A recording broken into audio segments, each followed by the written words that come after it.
ہم نے 20 نشستوں میں ایک موضوع پر آپ سے استفادہ کیا تھا، سیدنا علی اور امیر معاویہ کے مابین جو ایک سیاسی نزاع، ایک کشمکش ہماری ماضی کی تاریخ میں نظر آتا ہے اور آج بھی اس کے اثرات ہیں۔ بڑی مفصل گفتگو ہم نے آپ سے سنی اور جو نقطہ اس میں سامنے آیا تھا وہ یہ کہ آج کے دور میں بیٹھ کے ہم کسی گروہ کو فسادی، کسی کو باغی کہنے کی پوزیشن میں نہیں ہیں۔ سیاسی تنازعات کو اس زمانے کی سیاسی حرکیات اور جو بھی فریقین ہیں ان کے پرسپیکٹو میں رکھ کے سمجھیں گے تو ان کا موقف نمایاں ہوگا۔ میں چاہتا ہوں، اس وقت محرم کا مہینہ ہے، آپ جانتے ہیں ہمارے ہاں ہر سال جب یہ مہینہ آتا ہے تو اس سے متعلق جو تاریخی موضوعات ہیں ان پر بھی گفتگو کا آغاز ہو جاتا ہے۔ یہ بتائیے گا کہ سیدنا حسین کا ایک قتل ناحق ہوا، ایک دلخراش واقعہ نواسہ رسول کی شہادت کا، لوگ عام طور پہ اس میں بھی افراط و تفریط کا شکار ہو جاتے ہیں اور یہ کہتے ہیں کہ بھئی وہاں سے تو فساد کا ارتکاب ہوا تھا، تو پھر اس کا جواب ذرا بربریت سے ابن زیاد نے دے دیا۔ میں چاہتا ہوں ذرا اس پر بھی آپ اظہار خیال فرمائیں اور بتائیے کہ یہ جو کچھ سیدنا حسین کے معاملے میں ہوا، کیا کسی شخص کو یہ کہنے کا حق ہے کہ انہوں نے کسی فساد کا ارتکاب کیا جس کا نتیجہ پھر آگے بھگتنا پڑا؟ میں اس پر اسی گفتگو کے دوران میں تبصرہ کر چکا ہوں، چونکہ ایک مفصل گفتگو تھی تو اس وجہ سے یہ ہو سکتا ہے کہ ایک مختصر تبصرہ وہاں کفایت نہ کر سکا ہو۔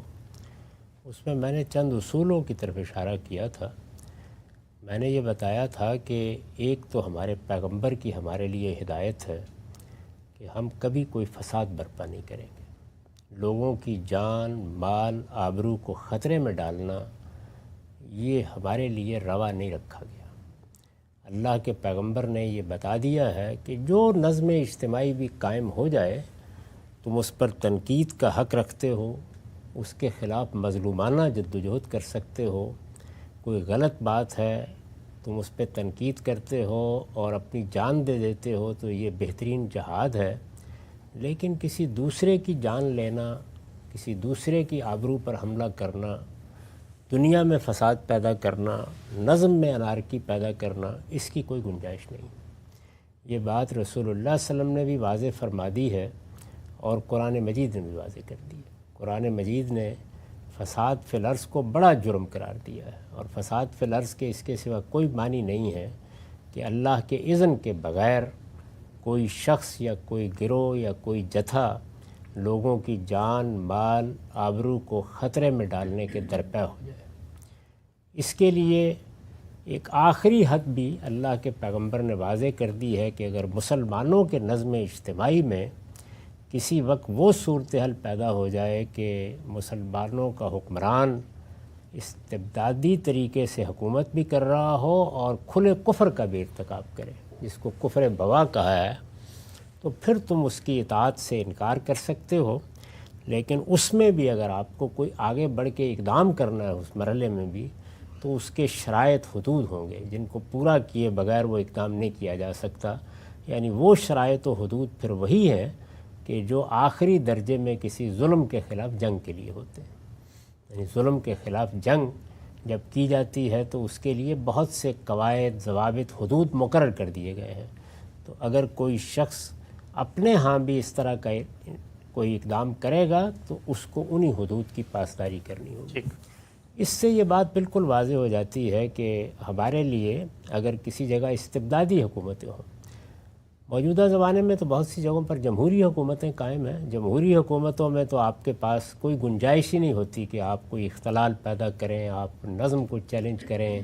آپ کوئی سول نافرمانی کی دھمکی دیں، آپ لوگوں کو لے کر نکلیں اور راستے بند کریں، فساد پیدا کریں، یہ تو کوئی گنجائش ہی نہیں ہے۔ یہاں تو ایک ہی چارہ ہے اور وہ یہ کہ جو انتخابات ہوں گے تو لوگ جو فیصلہ کریں گے ہو جائے گا۔ اس کے لیے جو جدوجہد بھی کی جائے گی وہ جمہوری اصولوں کے مطابق پرامن طریقے سے کی جائے گی، اس میں تجاوز نہیں کیا جا سکتا۔ لیکن استبدادی حکومتوں میں یہ صورت پیدا ہو جاتی ہے کہ چونکہ حکومت بھی بندوق یا تلوار کی طاقت سے قائم ہے تو اب کیا کیا جائے، تو اس میں یہ بتا دیا گیا ہے کہ اصلاح کی کوشش کرو، زبان سے اصلاح کرو، غلط بات کو غلط بات کہو، قوم کے اندر شعور پیدا کرو، اور اگر اس کی بھی کوئی گنجائش نہیں ہے اور کسی موقع پر کوئی اقدام ہی کرنا پڑ جاتا ہے اور دوسری جانب بھی کھلے کفر یا کھلی سرکشی کا ارتکاب ہو گیا ہے، تو پھر تمہیں ان تمام قواعد کی پابندی کرنی ہوگی جو جہاد و قتال کے لیے اللہ کے دین میں مقرر کیے گئے۔ یعنی وہ ساری چیزیں ایک نظم کے اندر رہ کر ہوں گی اور اس کی روشنی میں تم اقدام کرو گے۔ یہ تو ایک پہلو ہے اس کا۔ اس کے بعد جو دوسرا پہلو ہے وہ یہ ہے کہ اگر کوئی حوصلہ مند آدمی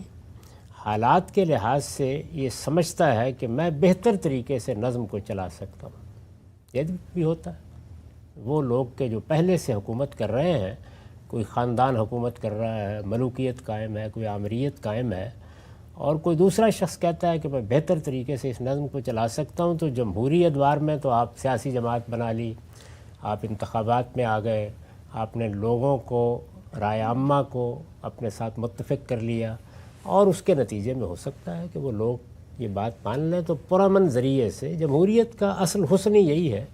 کہ اس نے انتقال اقتدار کے لیے ایک پرامن طریقہ بتا دیا کہ لوگوں کی رائے سے انتقال اقتدار ہو جائے۔ وہ اگر ایک شخص کو ناپسند کرتے ہیں، آپ کو پسند کرتے ہیں، آپ کو لانا چاہتے ہیں تو وہ لے آئیں۔ لیکن اگر کسی جگہ ایسی کوئی بات ہے کہ جہاں کوئی جمہوری اصول نہیں ہے، پرامن ذرائع موجود نہیں ہے، انتقال اقتدار کے لیے اس کے سوا کوئی چارہ نہیں ہے، اور آپ مطمئن ہیں کہ آپ بہتر حکومت دے سکتے ہیں، تو پھر آپ کو کیا کرنا ہے؟ پھر آپ ایسے طریقے اختیار کریں گے کہ جس میں کسی کا خون نہ بہے، کسی کے خلاف زیادتی نہ ہو، اور آپ کوئی ایسا راستہ نکال سکیں۔ اور یہ تاریخ میں ہوا ہے کہ ایسے راستے نکل آئے ہیں کہ جس میں ایک خاندان کے اندر سے، امراء کے اندر سے اس طرح کی بغاوت ہو گئی کہ جس میں جو حکمران تھے وہ جاتے رہے، اور کسی دوسرے لوگوں پر لوگوں نے اعتماد کر لیا، چلتا رہتا ہے معاملہ۔ اس طرح کی صورتحال میں اقدام کا حق تو آپ کو مل جاتا ہے، یعنی یہ کوئی لازم نہیں ہے کیونکہ استبدادی حکومت ہے تو آپ کریں۔ اب اگر آپ دیکھیں تو سیدنا حسین نے اس کی خواہش بھی ضرور کی، اس کے لیے سوچا بھی، اور جن لوگوں نے ان کو خطوط لکھے ان کے خطوط کے جواب میں گویا انہوں نے جانے کا فیصلہ بھی کیا، لیکن یہ محض صورتحال کا جائزہ لینے کے لیے جانے کا فیصلہ ہے۔ ایک سلطنت میں، ایک ریاست میں مختلف لوگ موجود ہیں، مختلف شہر موجود ہیں، وہاں آدمی جانا چاہتا ہے یا ملنا چاہتا ہے یا لوگوں سے بات کرنا چاہتا ہے، تو خلفائے راشدین نے جو روایت قائم کی تھی اس میں اس طرح کی کسی پابندی کی تو کوئی گنجائش نہیں تھی۔ وہ اگر وہاں سے ایک لشکر اکٹھا کرتے اور کوئی اعلان جنگ کر دیتے تو پھر 10 باتیں کہی جا سکتی تھیں، ان میں سے کوئی چیز انہوں نے نہیں کی۔ اپنے خاندان کے لوگوں کے ساتھ انہوں نے یہ فیصلہ کیا کہ وہ کوفہ چلے جائیں۔ وہاں چونکہ ان کے والد کا دارالحکومت رہا تھا، ان کے بہت سے وہاں جاننے ماننے والے تھے، بہت سے لوگ تھے جو یہ چاہتے بھی تھے کہ اگر وہ آئیں تو ممکن ہے کہ کوئی ایسا راستہ نکل آئے کہ جس سے ایک چھاؤنی ہے، ایک بڑا علاقہ ہے، وہاں پر نظم قائم ہو جائے تو آگے بھی کچھ بات کی جا سکے۔ تو یہ ساری چیزیں ہیں جو ایسا تو نہیں ہے کہ سب کی سب ہمارے سامنے لکھی ہوئی موجود ہے، لیکن قرائن سے معلوم ہوتا ہے کہ اس سے زیادہ کچھ نہیں ہے۔ تو اس میں یہ تو حق حکومت کو حاصل ہوتا ہے، ہر حکومت کو حاصل ہوتا ہے کہ وہ اگر یہ محسوس کرے کہ کوئی بغاوت ہونے جا رہی ہے یا کوئی تختہ الٹنے کے لیے آ رہا ہے تو راستہ روکے، لیکن یہ راستہ روکنا بہرحال اسی دائرے میں ہوگا جس دائرے میں اقدام ہوا ہے۔ تو جب اقدام سرکشی کا نہیں ہے، اقدام حملے کا نہیں ہے، اقدام لشکر کشی کا نہیں ہے، اقدام تو بس اتنا ہی ہے کہ ایک علاقے سے نکل کر، ایک بڑی شخصیت ہے اس نے فیصلہ کیا ہے کہ وہ دوسرے علاقے میں جائے، اور یہ مان لیجئے تھوڑی دیر کے لیے کہ یہ واضح ہے، حکومت پر بھی واضح ہے کہ یہاں ان کے حامی ہیں اور اس کا پورا امکان ہے کہ وہ یہاں آئیں گے تو کوئی بغاوت ہو جائے گی، تو روکنے کا حق ہے۔ لیکن روکنے کے لیے پھر آپ کو کوئی ایسا طریقہ نہیں اختیار کرنا چاہیے کہ جس سے کسی کی جان کو خطرہ لاحق ہو جائے۔ آپ زیادہ سے زیادہ کسی شخصیت کو گرفتار کر سکتے ہیں، واپس کر سکتے ہیں۔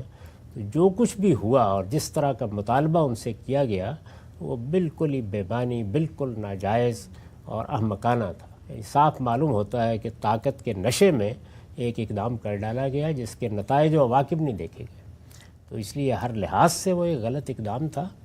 انہوں نے جو کچھ کیا اس میں ابھی تک، یعنی جتنے بھی حالات سامنے تھے، کوئی ایسی چیز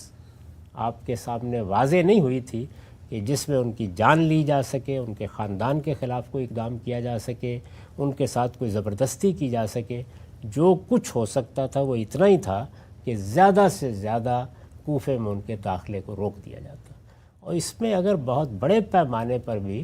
کوئی ایسا اقدام کرنا پڑتا کہ لشکری پڑے رہتے اور ان کو آگے نہ بڑھنے دیا جاتا اور کئی دن بھی لگ جاتے، تو سیاسی لحاظ سے یہی طریقہ بہتر تھا اس لیے ہر شخص کے لیے یہ ایک دل خراش واقعہ بن گیا. یعنی اگر وہ میدان میں آئے ہوتے، اب جنگ صفین ہوئی، جنگ جبل ہوئی، دونوں مقابل میں آئے، لڑے، ظاہر ہے اس پہ لوگ ادھر سے بھی مارے گئے، ادھر سے بھی مارے گئے، کہا جا سکتا ہے ادھر سے بھی شہید ہوئے، ادھر سے بھی شہید ہوئے. لیکن یہاں تو صورتحال بالکل یک طرفہ ہے. یعنی ایک شخص ہے، اس کے پاس جس طرح کے عربوں میں عام رواج تھا وہی تیر تلوار ہے جو ہر شخص کے پاس ہوتے تھے، اور اس کے خاندان کے لوگ ہیں. اس میں آپ کیا کر رہے ہیں، کیا اقدام کر رہے ہیں؟ تو میرے نزدیک اگرچہ یہ اطلاعات ملنے کے بعد کہ بغاوت کا امکان ہے، ایک گورنر کو تبدیل کیا گیا، لیکن اس گورنر نے یہ لحاظ نہیں کیا کہ وہ کس شخصیت کے ساتھ یہ معاملہ کر رہا ہے. رسالت مآب صلی اللہ علیہ وسلم کے ساتھ ان کا جو تعلق ہے، اس طرح کے تعلق میں لوگوں کے جیسے جذبات ہوتے ہیں اور بجا طور پر ہوتے ہیں، اس کا پوری طرح لحاظ کر کے ہی معاملے کو دیکھنا چاہیے تھا. جب اس طرح نہیں دیکھا گیا تو اس کا نتیجہ بھی وہ نکلا کہ جو اب آپ جانتے ہیں کہ صدیوں سے مسلمانوں کو دو کیمپوں میں بانٹے ہوئے ہیں. تو جب سیاسی معاملات میں اس طرح کے اقدامات کیے جاتے ہیں، انتہا پسندانہ اقدامات، تو اس کا ہمیشہ برا نتیجہ نکلتا ہے. اس سے آج کے زمانے میں بھی یہ سبق ملتا ہے کہ اجتناب کرنا چاہیے، اور سیاسی رہنماؤں کے معاملے میں اس طرح کے طریقے اختیار نہیں کرنے چاہیے، کیونکہ سیاسی رہنماؤں کو آپ نہ قانون کی طاقت سے ختم کر سکتے ہیں، نہ تلوار کی طاقت سے ختم کر سکتے ہیں. ایک ہم سے بڑی اہم گفتگو آپ نے فرمائی کہ استبداد ہے، اس کے خلاف کوئی اگر حوصلہ مند آدمی پرامن طریقے سے جدوجہد کرتا ہے، اعلان بغاوت نہیں کرتا، تو پھر جو کچھ ہوا سیدنا حسین کے معاملے میں اس پہ کوئی دو رائے نہیں ہے کہ وہ بڑا ہی ظلم اور بربریت ہے. یہ بتائیے کہ ابھی آپ نے ایک نقطہ یہاں پر بیان کیا کہ جو آپشنز ان کے سامنے رکھے گئے وہ احمقانہ آپشن تھے. ان میں سے ایک آپشن تو ظاہری بات ہم سب جانتے ہیں، کہا گیا کہ بھئی آپ چلیں اور یزید کے ہاتھ پہ بیعت کر لیں. یہ جو سیاسی زعما ہوتے ہیں، بڑی عصبیت ہوتی ہے، ان کو اگر دیوار سے لگا دیا جائے یا ان کے خاتمے کا زور لگایا جائے تو عام طور پہ سمجھا جاتا ہے جن کے پاس اقتدار ہوتا ہے، جن کے پاس طاقت ہوتی ہے، کہ شاید وہ اس سے ان کا خاتمہ کر دیں گے. لیکن صورتحال تو اس سے بالکل الٹ نکلی کہ آج جو شب و ستم کا نشانہ بن رہے ہیں وہ تو مارنے والے ہیں، اور جس کو مارا گیا تھا وہ تو آج بھی لوگوں کے دلوں میں زندہ ہے. ان کے سامنے کوئی آپشن نہیں رکھا گیا، ایک ہی بات کہی گئی، اور وہ یہ کہ وہ اسی وقت بیعت کریں، اسی وقت سرنڈر کریں. یہی ایک احمقانہ مطالبہ تھا، کوئی وجہ نہیں تھی اس کی. اگر وہ جانا چاہتے تھے کہ یزید کے پاس چلے جائیں اور وہاں جا کے اس سے معاملہ کر لیں، انہیں جانے دینا چاہیے تھا. جس طرح کے بعض تاریخوں سے یہ معلوم ہوتا ہے کہ انہوں نے یہ پیشکش بھی کی کہ میں سرحدوں پر چلا جاتا ہوں، یہ بھی بہت اچھی بات تھی، معاملہ ختم ہو گیا تھا. یہ بھی بیان کیا جاتا ہے کہ انہوں نے یہ کہا کہ میں واپس جانا چاہتا ہوں. تو یہ تو اصل میں اگر تاریخ میں ان کو قبول کر لیا جائے تو یہ آپشنز سیدنا حسین نے رکھے ہیں، اور یہ بڑے صلح جویانہ آپشنز ہیں. یعنی ان سے یہ اندازہ ہوتا ہے کہ وہ کوئی ایسا اقدام نہیں کرنا چاہتے تھے کہ جس سے جان مال آبرو خطرے میں آئے. انہوں نے تو ان کے سامنے کوئی انتخاب رکھا ہی نہیں. یعنی ایک ہی بات پہ تقاضا کیا گیا، اور ظاہر ہے کہ اس کو انہوں نے اگر اپنی شان، اپنے مقام اور اپنے مرتبے سے فروتر پایا اور اس کو ماننے کے لیے تیار نہیں ہوئے، تو ایک ہے اس کی بھی حیثیت. اور پھر اس کے بعد جو کچھ ہوا وہ بڑا دردناک حادثہ ہے. ایسا نہیں ہونا چاہیے، کسی شخص کے معاملے میں بھی نہیں ہونا چاہیے. کجا یہ کہ نواسہ رسول ہیں، ان کا خاندان نبوت سے تعلق ہے، مسلمانوں کے ان کے ساتھ جذبات وابستہ ہیں، ان کی اپنی زندگی جو پہلے کی ہے بڑی پاکیزہ زندگی ہے. تو اس میں اگر آپ اس درجے کے کسی شخص کے ساتھ، اس درجے کی کسی شخصیت کے ساتھ یہ معاملہ کرتے ہیں تو یہ غیر سیاسی بھی ہے، غیر عقلی بھی ہے، غیر اخلاقی بھی ہے. ایسا کسی حال میں بھی نہیں کرنا چاہیے. سیاسی رہنماؤں کے بارے میں جو آپ نے پوچھا ہے تو اس میں بھی یہی بات ہے کہ اگر کسی نے کسی جرم کا ارتکاب کیا ہے تو اس میں تو ہمارا دین یہی کہتا ہے کہ کسی کے ساتھ کوئی رعایت نہیں کی جا سکتی. لیکن ملک میں ایسے قوانین بنانا جس میں لوگوں کی رائے کی بجائے قوانین راستہ روکنے کا کام کریں، یہ جمہوری اصولوں کے بھی خلاف ہیں اور یہ سیاست کی نفسیات کے بھی خلاف ہیں. یہ آپ جانتے ہیں کہ میں نے کئی برس پہلے بھی اس پہ تنقید کر کے یہ بتایا تھا کہ جو قوانین ہمارے ہاں بنا دیے گئے ہیں اور ان کے ذریعے سے ہم سیاسی رہنماؤں کی نااہلیت کے فیصلے کرتے ہیں، یہ کسی حال میں بھی نہیں ہونے چاہیے. کسی نے جرم کیا ہے، جرم کی ایک متعین سزا ہے، وہ اس کو ملنی چاہیے. جب آپ کسی کو جیل میں ڈال دیں گے یا کسی کو جرمانہ کریں گے یا اور کوئی سزا دیں گے تو جس طرح باقی جرائم کی سزا ہے وہ بھی بہت لے گا. ممکن ہے اس کے نتیجے میں لوگ یہ فیصلہ کریں کہ ہم اس کو اب اپنے رہنما کی حیثیت سے بھی معزول کر رہے ہیں، لیکن رہنما کی حیثیت سے معزول کرنے کا فیصلہ یہ ایک جمہوری معاشرے میں لوگوں کو کرنا چاہیے، ہر حال میں لوگوں ہی کو کرنا چاہیے. اس طرح کے قوانین کے ذریعے سے آپ سیاسی عصبیت کو ختم نہیں کر سکتے۔ پھر نتیجہ کیا نکلتا ہے؟ نتیجہ یہ نکلتا ہے کہ قوانین کچھ کہہ رہے ہوتے ہیں، لوگ کچھ کہہ رہے ہوتے ہیں، حقیقت کچھ ہوتی ہے، منظر کوئی اور سامنے آ جاتا ہے۔ تو اس سے اجتناب کرنا چاہیے۔ بالکل احمقانہ تدبیریں ہیں، اس طرح سے نہ کسی کو سیاسی لحاظ سے اوپر لانے کی صحیح کرنی چاہیے اور نہ نیچے گرانے کی صحیح کرنی چاہیے۔ صاحب ایک اور آخری سوال اس موضوع سے متعلق، اس پہ بھی رہنمائی کیجیے گا کیسے دیکھنا چاہیے اس کو۔ یہ بحث بھی ہمارے یہاں ہوتی ہے کہ جو کچھ ہوا کربلا کے اندر، یہ ایک لوکل سطح کے اندر کیا گیا اقدام تھا، ایک گورنر کی طبیعت کے اندر ایک طرح کی تیزی تھی، غصہ تھا، اس کا اظہار ہوا۔ پورے بنو امیہ یا پورا کے پورا جو اس وقت کا سیٹ اپ تھا، اس کو آپ اس اقدام کا ذمہ دار قرار نہیں دے سکتے، تو اس میں پھر اعتدال کی بات کیا ہے؟ یعنی اس معاملے کو ہم کیسے دیکھیں گے؟ بظاہر یہی معلوم ہوتا ہے کہ کوئی یوں نہیں تھا کہ پیچھے سے کوئی احکام دیے گئے ہیں یا کوئی پابند کیا گیا ہے یا اس کی کوئی بعد میں تحسین کی گئی ہے۔ سب کو بعد میں یہی خیال ہوا کہ یہ حدود سے تجاوز ہو گیا ہے۔ لیکن آپ جانتے ہیں کہ سیاسی لحاظ سے جو ذمہ دار لوگ ہوتے ہیں، کسی کو آپ نے گورنر بنایا ہے، کسی کو پولیس کی ذمہ داری دی ہے، کسی کو فوج کی ذمہ داری دی ہے، تو بالعموم پھر یہ سزائیں نہیں دی جاتی۔ اس کی وجہ یہ ہوتی ہے کہ اگر آپ اس طرح کے اقدامات پر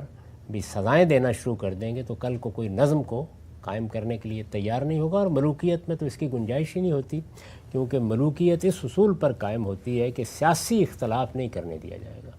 ملوکیت اگر سیاسی اختلاف کو گوارا کر لے تو وہ قائم ہی نہیں رہ سکتی۔ اس وقت بھی جو دنیا میں ملوکیت کے نظم قائم ہے، یہ معاملہ تو بالکل الگ ہے نا کہ آئینی بادشاہت کا ایک تصور پیدا کر لیا گیا، جیسے برطانیہ میں ہے یا یورپ کے بعض ملکوں میں ہے، لیکن ملوکیت بادشاہت اپنی اصل حیثیت میں جیسے وہ سعودی عرب میں ہے، وہاں اس کی گنجائش نہیں ہوتی کہ کوئی آدمی بادشاہ کے اقدامات پر اس طرح کی تنقید کرے جس پہ خود بادشاہت کو خطرہ لاحق ہو جائے، یا کوئی اقدام کرے۔ تو اس لیے وہاں سخت اقدامات تو کیے جاتے ہیں، تاہم بظاہر تاریخ کو پڑھنے سے یہی معلوم ہوتا ہے کہ یہ اقدام مقامی سطح پر ہوا اور حدود سے متجاوز ہو کر ہوا۔ آج کی صورتحال تو نہیں تھی کہ کیمرے لگے ہوئے ہیں اور پل پل کی خبریں آ رہی ہیں اور فوری طور پر کچھ کیا جا سکتا ہے۔ آپ جانتے ہیں کہ آپ کے ملک میں ایک دو موقعوں پر اس طرح کے اقدامات کیمروں کے سامنے ہو گئے اور نہیں روکے جا سکے۔ لال مسجد کا واقعہ ہم دیکھ بعد میں اس کے اوپر بھی بعض لوگ تعصب کا اظہار کرتے رہے، یہ کہتے رہے کہ غلطی ہو گئی یا یہ ہوا یا وہ ہوا۔ تو یہ معاملات سیاسی زندگی میں ہوتے ہیں۔ بظاہر یہ معلوم ہوتا ہے کہ نہ پہلے سے کسی کی منصوبہ بندی تھی اور نہ بعد میں کوئی اس کے اوپر راضی تھا، تاہم جب ہو گیا تو پھر کسی کے پاس بھی اس کا کوئی حل نہیں تھا۔ سیدنا حسین کے اقدام پر ہم سب مختصر ہم نے آپ سے گفتگو کی۔ جو اس پورے تنازع کا پس منظر جاننا چاہتے ہیں وہ ہماری 20 نشستوں پر مشتمل وہ سیریز دیکھ سکتے ہیں، سیدنا علی اور امیر معاویہ کے مابین جو ایک تنازع تھا۔